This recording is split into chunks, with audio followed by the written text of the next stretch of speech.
نويت تعلم التعليم والإفادة والاستفادة والحث على التمسك بكتاب الله وسنة رسوله والدلالة على الهدى والدعاء إلى الخير لمرضات الله وثوابه.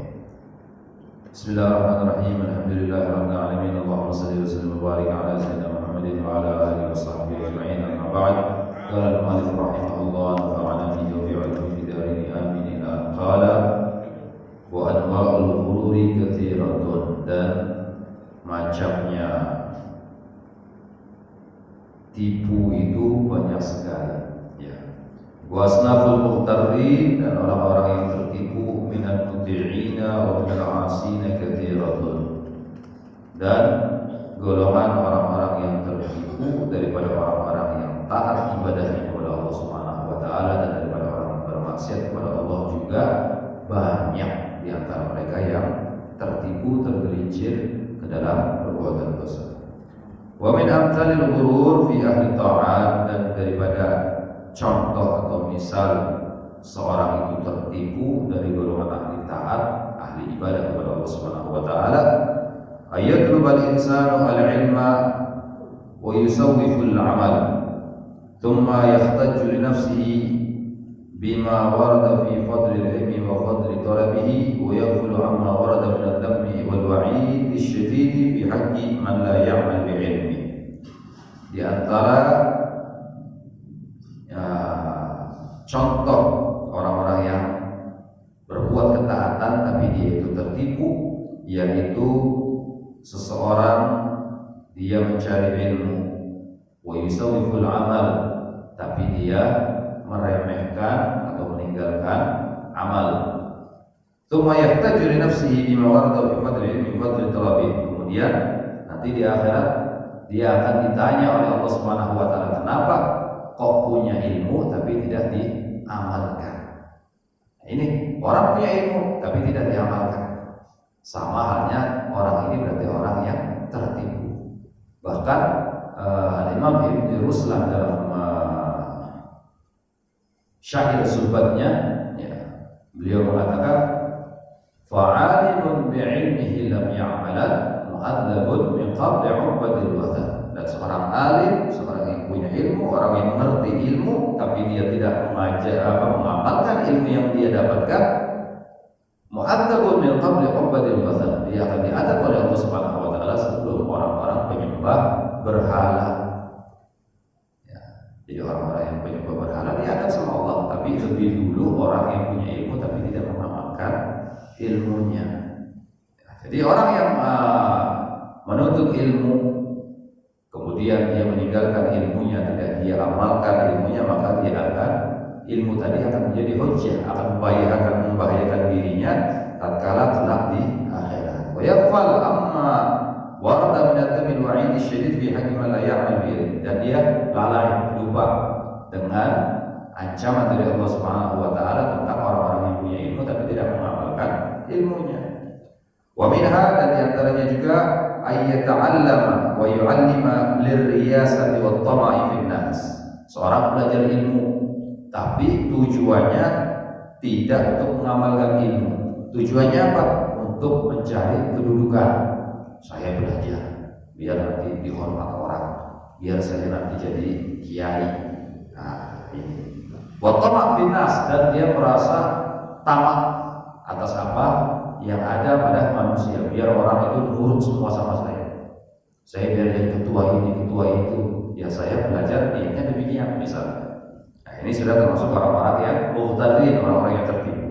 Wa yadhunnu bi nafsihi annahu yata'allam wa ya'allim lillah, dan dia menyangka dirinya, ya, dia belajar dan mengajar karena Allah Subhanahu wa taala, tapi di balik itu ya dia punya niatan-niatan untuk mendapatkan kedudukan dan kekuasaan. Wala yunaqishu nafsahu wala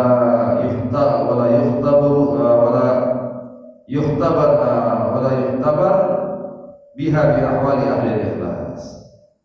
Ya, dia akan dimintai pertanggungjawaban kelak di akhirat tentang ilmu, tentang dirinya, dan dia termasuk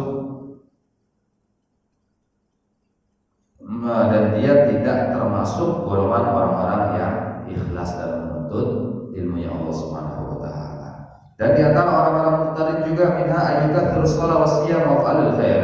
Seorang banyak melakukan sholat, banyak melakukan puasa dan melakukan kebaikan-kebaikan lainnya, ibadah-ibadah lainnya. Tsumma yu'jibu bi nafsihi. Kemudian dia bangga diri, oh saya ini paling sering, paling rajin ke masjid. Senin Kamis gak pernah lepas, gak pernah lewat, tahajud tiap malam. Ya mesti saya ini orang yang soleh. Ya lihat muka saya, bersinar. Misalnya dia sombong membanggakan dirinya. Wa yaqila haulihi wa quwwatihi, dan dia menganggap ibadah itu daripada dirinya, daripada usahanya. Padahal ibadah itu adalah ketentuan dari Allah Subhanahu wa taala. Kita ini makhluknya Allah, manusia ibarat wayang dan dalamnya adalah Allah Subhanahu wa taala. Hidup kita di dunia ini diciptakan oleh Allah Subhanahu wa taala, kita diciptakan oleh Allah Subhanahu wa taala, dan amal ibadah kita juga diciptakan oleh Allah Subhanahu wa taala. Seorang yang ditentukan masuk neraka oleh Allah Subhanahu wa taala ditentukan juga diciptakan juga jalannya menuju nerakanya Allah Subhanahu wa taala. Orang yang baik ahli surga ditentukan oleh Allah Subhanahu wa taala, diciptakan juga jalannya menuju surga. Jadi kita ini ya tidak ada kekuatan, tidak ada upaya, tidak ada usaha, semuanya ini digerakkan oleh Allah Subhanahu wa taala. Kita bisa ibadah, kita bisa hadir majelis taklim, kita bisa puasa, semuanya adalah kehendak Allah Subhanahu wa taala. Kita bisa berzikir, kehendak Allah Subhanahu wa taala. Bukan karena hasil usaha kita, bukan hasil daripada jerih payah kita, tidak. Semuanya telah ditentukan oleh Allah Subhanahu wa taala. Banyak daripada manusia di dalam kitab Al-Hikam menjelaskan demikian. Banyak orang ini tergelincir, tergiur, ya tertipu dengan apa yang dia lakukan. Dia merasa dia beribadah ini karena usaha. Padahal itu semuanya sudah ditentukan oleh Allah Subhanahu wa taala dan digerakkan oleh Allah Subhanahu wa taala. Bahkan orang-orang yang soleh, orang-orang yang dekat kepada Allah Subhanahu wa taala, mereka ini merasa tidak memiliki apapun kecuali semuanya milik Allah Subhanahu wa taala. Dia berjalan, Allah yang menjalankan. Dia ibadah, Allah yang menggerakkan dirinya, ya. Bahkan dia merasa dirinya ini adalah milik Allah Subhanahu wa taala, bukan milik dirinya. Makanya sehingga apa yang terjadi pada orang-orang yang mempunyai kedudukan tinggi di sisi Allah Subhanahu wa taala, mereka menganggap semuanya ini adalah milik Allah Subhanahu wa taala. Salah satu contoh yang terjadi pada Syekh Siti Jenar. Syekh Siti Jenar ini karena sudah beliau merasa apa semuanya ini milik Allah Subhanahu wa taala, bahkan dirinya milik Allah, ya, dia mengatakan di sini tidak ada Syekh Siti Jenar, yang ada hanya Allah Subhanahu wa taala. Makanya memang ilmu ini, ya, kedudukan ini adalah kedudukan yang sudah tinggi di sisi Allah Subhanahu. Dikatakan dalam dunia tasawuf sudah mencapai derajat wahdatul wujud. Sudah beliau ini sudah tenggelam bersama Allah Subhanahu wa taala. Jadi beliau tidak merasa ada dirinya, semuanya ini adalah Allah Subhanahu wa taala. Semuanya milik Allah Subhanahu wa taala. Jadi manusia ini ibarat wayangnya, semuanya diatur oleh Allah Subhanahu wa taala. Bahkan ulama-ulama yang lain selain Syekh juga banyak. Contohnya Ibn Arabi.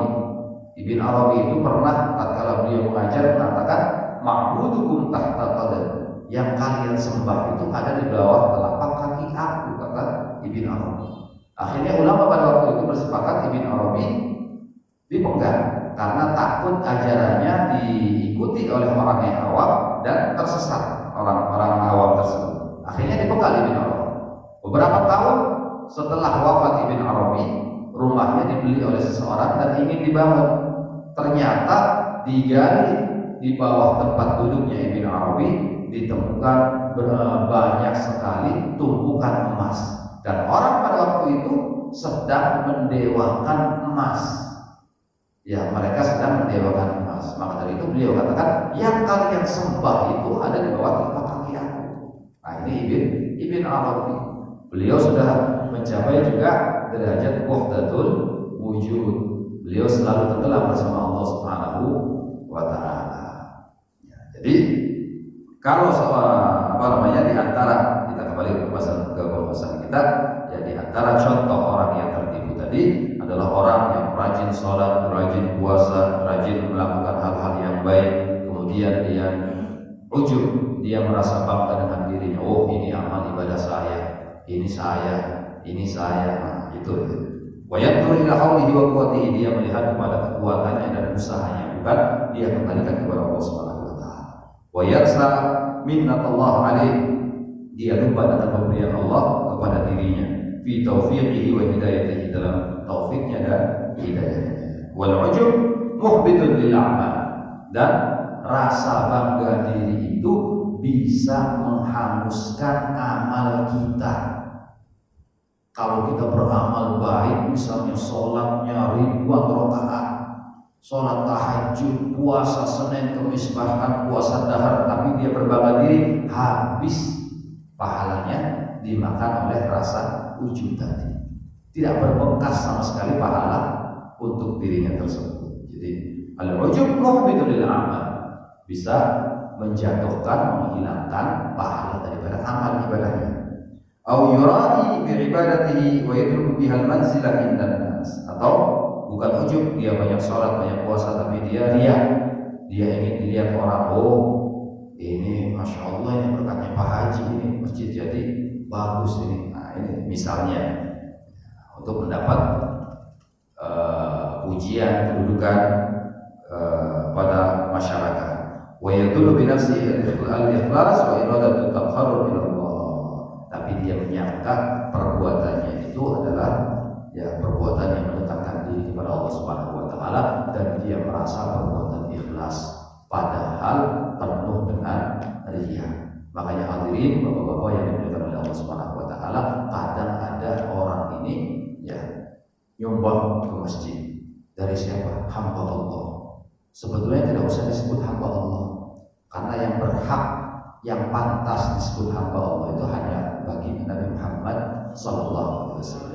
Allah mengatakan dalam Al-Qur'an, subhanalladzi asra bi 'abdihi, untuk bagi Nabi Muhammad. Dan cirinya hamba itu adalah orang yang betul-betul taat kepada majikannya. Kalau kita merasa hambanya Allah, berarti kita betul-betul taat kepada Allah Subhanahu wa taala, tidak pernah bermaksiat kepada Allah Subhanahu wa taala. Tapi apa buktinya? Kita masih hambanya hawa nafsu, kita masih hambanya dunia. Kadang perintah Allah kita tinggalkan, kita menuruti hawa nafsu. Makanya kalau nyumbang ke masjid, walaupun sedikit, walaupun banyak, tidak apa-apa, sebutkan nama kita, tapi jangan dengan niatan riya. Kita niatan disebut nama kita agar orang lain bisa mencontoh. Ya, misalnya si A nyumbang 1 juta, diumumin di masjid. Ayam orang kaya, masa si A pas-pasan nyumbangnya 1 juta, saya orang kaya nggak bisa nyumbang 1 juta, saya nyumbang 5 juta. Akhirnya memberi semangat kepada yang lain untuk menyumbang atau bersedekah lebih banyak daripada si A tadi. Nah, ini ya kalau seandainya kita menyumbang ke masjid dan sebutkan nama kita, tidak apa-apa. Yang penting kita tidak niat untuk dipuji orang. Kita lillahi ta'ala, kita niatkan bahwasanya untuk memicu, yang memotivasi ya tetangga kita atau masyarakat kita yang lebih daripada kita untuk menyumbang lebih banyak ke masjid. Nah, itu yang seharusnya kita lakukan. Mungkin sekian yang bisa saya sampaikan, ya kurang lebih mohon maaf. Ya Rabbana tarafna bi annana tarafna wa annana asrafna ala lama ashrafna, fatub alaina tawbatan silli kulli hawba wastur lana al-awrati wa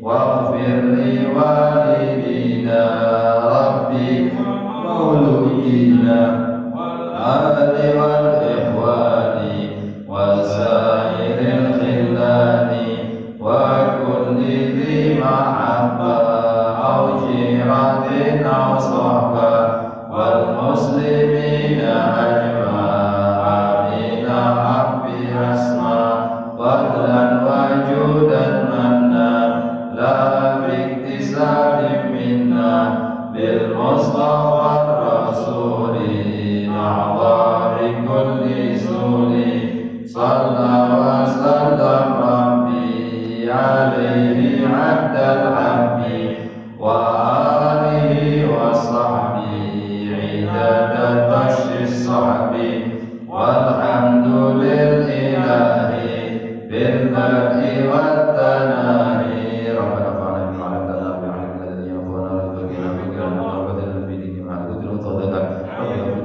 ربي وفقنا وفقنا لما ترتضي ونفع قولا فعلا كرما ونرزق كل حلال دائما وخيرات في عون وحمد وفاء ونفع كل شيء ربنا سلمنا كل شؤون وغير برزقنا كبير وكان ربنا كل ديون وكان ذاتيا وسلمنا ربي كبير واسمع لك وستر وصلى الله تكشف المصطفى من الحمد عنه ووفاء بك من كل نشي شفاء ولا العالي كرم شرفا وصحبه وصحبه الورى اللهم اهدنا بهداك واجعلنا ممن يسره برضاك ولا تولنا ولي سواك ولا حول ولا قوة إلا بالله العلي العظيم صلى الله عليه وسلم محمد وآله وصحبه وسلم الحمد لله